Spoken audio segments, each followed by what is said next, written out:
देखिए, जहाँ तक कि नबी करीम सल्लल्लाहु ताला अलैहि वसल्लम पे हमलों का बात है, ये राजनीतिक हमले हो रहे हैं और इस पे कानून बनाने की बात कर रहे हैं। वो लोग कानून बनाने की बात कर रहे हैं जो ये नहीं जानते कि कानून बनाने के लिए संसद में और विधानसभा में आपके एमएलए और एमपी होना चाहिए। जबकि आज मुस्लिम समाज के अगर देख ले तो वहाँ पर एक भी एमपी नहीं है। जो 24 एमपी चुन करके आए वो किसी न किसी पार्टी से जुड़े हुए और उनका नामूस रिसालत से कोई लेन देन नहीं है। ये सिर्फ ड्रामा कर रहे हैं कि नामूस रिसालत के ऊपर में पूरी पब्लिक को वर्गला रहे हैं। नामूस रिसालत पर काम करने के लिए ज़रूरी है कि नामूस रिसालत के ऊपर में मानने वाला नबी करीम सल्लल्लाहु अलैहि वसल्लम को मानने वाला शख्स को, और वो पार्टी जो नामूस रिसालत के लिए लड़ रही है, ड्रामा कर रही है नहीं। जो ड्रामा अभी हमने देखा इम्तियाज़ जलील का, बीजेपी के कारों से वो अपना बम्बई गया लेकिन बम्बई के पहले ही ख़त्म करके भाग गया।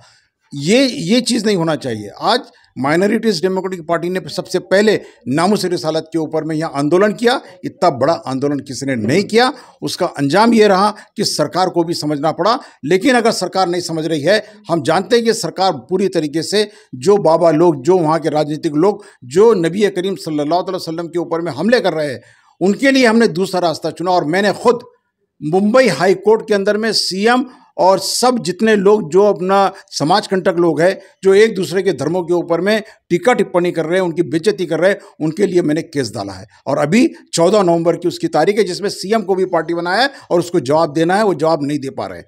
इसलिए नामूस रिसालत के लिए अब ज़रूरी हो गया है कि मुस्लिम समाज अपने वोट बैंक अलग करे, अपने उम्मीदवार चुना के कारपोरेशन के अंदर में, विधानसभा में और लोकसभा में भेजे।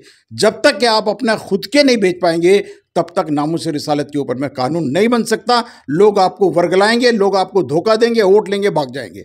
लेकिन नामूस रिसालत के ऊपर में काम तभी होगा जब आपकी कोई रिप्रेजेंटेटिव या आपका पार्टी जो लड़ रही है उसके एमएलए एमपी जाएंगे तो खुद ब खुद ये जो बोलने वाले ये पूरे बंद हो जाएंगे। और दूसरी चीज़ यही नहीं कि आप संसद में जाके कानून बनाएं, ये है कि इन लोगों के लिए संविधान की आज इतनी ताकत है कि आपने संविधान को पकड़ करके इनको अगर कोर्ट में घसीट दिया तो न सीएम की औकात है, न पीएम की औकात है, न संघ परिवार की औकात है वो किसी दूसरे धर्म के ऊपर टीका टिप्पणी कर सके।